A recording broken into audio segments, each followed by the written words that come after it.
Let's talk about it in more detail. Nutritionist and author Rhiannon Lambert is here. Hello to you. Good morning. Is this good for me?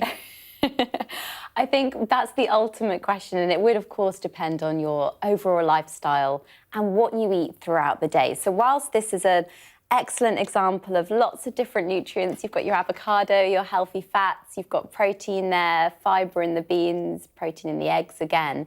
For some people, it might be too much. For others, it might be the perfect amount. OK, you know what I'm going to do? Because I know that you're very heavily pregnant and this is making you feel sick, isn't it? So, Andrew, can you take that away for us before we have a very poorly lady on the set? Thank you. Thanks a lot. Is that better? Oh, great, great. But you know what? In another lifetime, that would have been perfect, just before. OK, so what should I eat that will get me through the day to the most beneficial effect for me? Does it matter if a man or a woman? Or I tend to have porridge. That helps me through.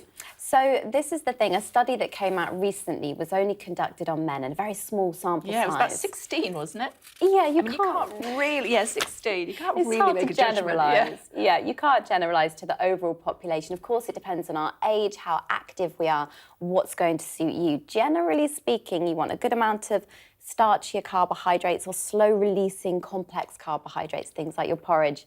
Your oats are perfect, good amounts of fibre, heart-healthy properties, and maybe add some fruit to that as well and a little bit of milk for protein, and you've got the perfect balanced combination. So what's bad for you at breakfast time? When we say bad, probably things for most people that would spike their blood sugar levels. So most people are in a rush, you're on your way to the station, on your way to work, and you'll maybe reach for a croissant. Every now and again, but yeah, full of saturated fats as well, the type of fat we want less of, whereas avocado on the plate there had lots of the healthier fats, the monounsaturated fatty acids. They're better for the planet though, aren't they?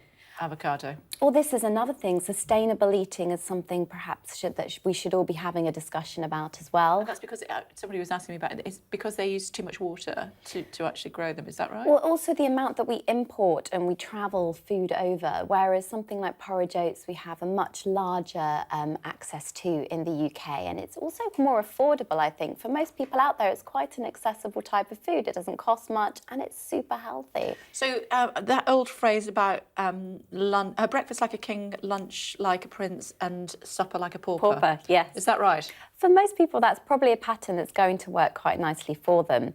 However, there's some research that says breakfast eaters maintain their weight and have healthier lifestyles, and there's others that say that it's better to skip breakfast. So it does depend. If you wake up in the morning, I know I'm one of these people, and I look forward to breakfast, that's probably going to be the motto for you. But for other people, perhaps they're working night shifts. They've got the family, they're exhausted, they're doing different types of things. They need a bit of a larger meal in the evening. One of my challenges is doing breakfast early, getting up really early, and putting weight on because I'm eating all day. Now, my doctor has suggested to me that I should try the 16-8 fasting diet. Yeah. Tell me about that. Now, when we say the word diet, it's got to be something that's going to work for you long term. So it's all very well embarking upon a 16-8, but if it's something that... That's eating for 8 hours, fasting for 16. Yeah, and that's quite difficult for some people. Yeah.